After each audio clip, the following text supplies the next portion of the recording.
Welcome back to yet another Sunday morning video. Today's video is inspired by a question I got on Instagram this morning, which I'll post here. And yes, my fingers and fingernails may be a little bit dirty. I am working on the old 911 today. This is my favorite car of all time that I've ever owned. Way more awesome than the Lamborghini. We'll kind of talk about that. And there's a reason why I thought filming this video in the garage and kind of showing these things was timely as well. The question that was asked on Instagram was something along the lines of like rich people versus financially, people who are struggling financially. I think the words they used was wealthy versus financially struggling, I believe is the language they used. But I'll post it here so you can read it. And ever since I kind of started, how do I want to start this? When I post a photo of the Lamborghini, people think that's what rich is. And I'll get messages. Oh my God, I'm working towards buying one. I really want one. And I get a little bit, like, how do we communicate this better? Is rich and wealthy people don't work for this stuff. They work for assets. This is like, if we had to break it down to the most simplest fact between, we'll call it poor people, rich people, or wealthy people and people who are struggling financially, is people who are struggling financially work for stuff. People who are successful financially, they work for assets. And then they let those assets buy the stupid stuff. But the problem is they start buying the stupid stuff. Everybody starts noticing. And then they think that that's what being rich and successful is. I could have bought one of these 4 years ago. But instead I invested my money into assets.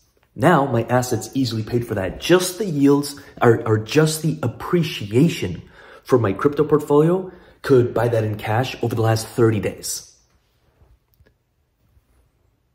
That's an asset that's appreciating that if I wanted to, which I wouldn't, I could take the profits out, buy one of these cash. Didn't have to work for it. I worked for the assets. The assets bought this. And even if I took profits and bought this now cash from my crypto portfolio, just the bull run bag, I'd still be left with, the principal, so to speak. Or a prime example is people buying assets. They're working for real estate. I'll share this story. When I started on oil rigs, there was a dude, he was a couple years older than me, clearly understood a little bit more about finances than I did. And every year he was making 110, 120 grand. He was putting like 50% down on, $200,000, $250,000 rental properties. And he did that every year for 6 years. Me and him started almost at the same time. At the end, he had 6 or 7 rental properties. He quit the rigs. He basically retired because the rental income was paying him plus the appreciation of those rental properties. And he quit. When I quit the rigs, I had more debt. I had all this stuff that was depreciating. I had, again, a Jeep, I had a BMW and a motorcycle. It was all depreciating. And I had no assets other than a little apartment I bought for myself that really wasn't a great buy. And, I put 20% down. I had a bunch of debt. Big difference between me and him. He understood how to build wealth, and I had no idea how to do that. Huge difference, and we ended up in very different places just in 5 years. Again, that opened my eyes to I'm not playing the game right. Then I got obsessed with just one thing. I'm going to work to build assets. I'm going to work to build things that pay me. Now that can be businesses. That can be your stock portfolio, my index fund portfolio, which I still have. And guess what? I check it once a year and I, in most years, have more in it than I did before the year. And there's dividend funds in there. So I get a check every quarter. It's a dividend. It's not huge because I didn't know crypto DeFi or I don't know any better. But I was like, well, let me just invest in stocks. The idea of do I buy Gucci, right? Do I buy some Gucci shoes or do I own Gucci? Do I buy a Lamborghini or do I own the Lamborghini company? And I'm talking about stocks there. Now, of course, then I became kind of more entrepreneurial, became an investor. And then once I discovered crypto DeFi, it's like all my eggs went in that basket because the returns far outpaced index funds and stock market. But the same fundamental philosophy existed. In this message, you said, hey, I bought Bitcoin at, I think you said 25K or 30K. It's worth 98, almost $100,000 now. That's a 300% return on your investment. So for the person who sent me this message or anyone reading this, they are already on their way to thinking like a wealthy individual. They're buying assets. Now those assets appreciate, and if they choose to at some point, they can buy stupid stuff. And by the way, I say stupid, like to me it's not. Like I love, this is a 1954 BMW motorcycle that I'm slowly restoring. Like I love machines, that working with my hands and getting the dirt under the fingernails. The pleasure of doing that has never left me. In fact, when I work with my hands on something, it's almost meditative because you see it being built right in front of your eyes. I just didn't want to do it for money anymore. I didn't want to do it for work. I enjoy it, but I don't want to do it for work. I want to be a mechanic just because I want to wrench on my own cars. Or be a landscaper just because I want to move some dirt around in the backyard.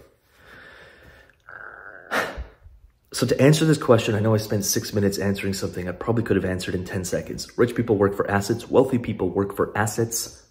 Poor people, or people who just don't understand the financial game, they, work for the... I got a call coming in here, but it's still filming somehow. Usually it stops filming. But anyways, they work for, like I did in my early 20s, is cars, trucks, motorcycles. Again, they see someone with something like this and they want it because they think it's going to make them feel some way. I can promise you, after 2 weeks of having this thing, it actually kind of got annoying to drive. I would always pick this, which again is worth, I guess, a pretty penny, but I like the old stuff, the mechanical stuff. An old C10 Chevy pickup. I enjoy driving more than this. This has been a great networking tool, gets me into cool rooms and gets me meeting awesome people, but And it's cool. I mean, I'm not going to lie, it's not cool. But the point of the game wasn't this. If this didn't cost me any time to buy, I'm not trading any time to own this stuff. That's the difference. And if, I fell upon hard times, this would be gone in a heartbeat. And I'd take the money from the sale and invest it in things that buy me my time back so I can go for walks and do things during the day instead of being stressed out on how do I make payments on things that they don't actually make you happy. They might bring some pleasure and they might bring some joy here and there, but like fundamentally won't make you happy. I don't know. Let me know in the comments if you ever bought something on a payment plan and you were stoked on it until the payment started coming out. And then you were like, oh my God, why did I buy this?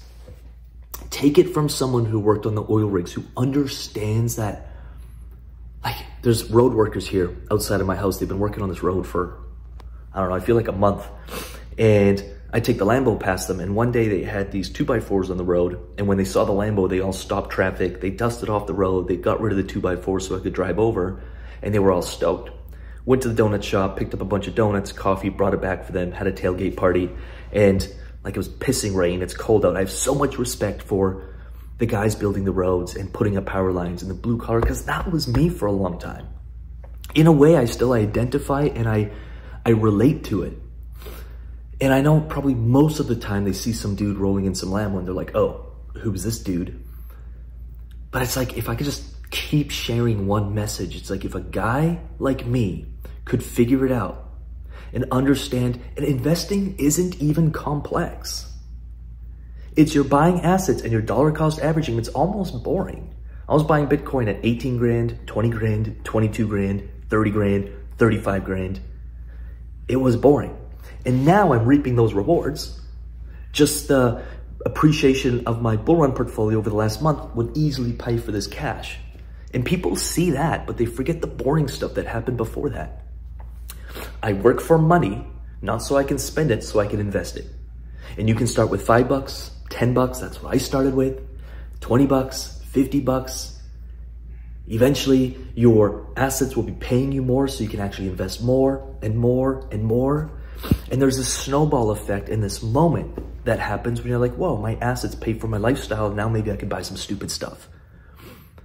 And I know people think it's more complex than that. It's not. Rich, wealthy people buy assets. They're obsessed with buying assets. Poor people are people who just don't understand it. And I say that with respect because that was me. But like non-financially educated individuals, they just never think about it. I don't have the money for it, yet they go buy avocado toast. It's like, well, you could just start slow. Start slow. Start with what you have and get into the habit of it. Because there's a compound effect that happens over the years and you're just mindset shifts. I talk about this a lot too, then I'll get out of here. It's like, to see the world as an investor, you look at value creation. When you see something, you're like, oh, there's a problem, maybe I can solve it. Or who is solving that problem? How can I invest in that? How can I be of more value? That's the way they see the world. They're always thinking in terms of giving. Versus, in my opinion, or at least where I was, again, poor or non-financially successful or just non-financially educated individuals are always thinking of take. What can I get instead of what can I give? I can make a whole series on this. If you want me to keep talking about this kind of stuff, join our Monday mindset calls inside the UIG, because it's all about this kind of stuff. 2, just let me know in the comments if you want more YouTube videos like this. With that said, I'm going to get back to measuring out some spacers I need for some new wheels that we bought for the 911 and changing some bushings on the chassis, on the suspension to tighten it up. So that's what my day is going to look like. I hope your day is going to be great. If you have any questions or anything you want, let me know in the comments at Rubixinator on Instagram. I love the DM conversations we have at times. Shoot me a message. And with that said, like, subscribe, check out some other videos, and we'll see you in the next. Peace.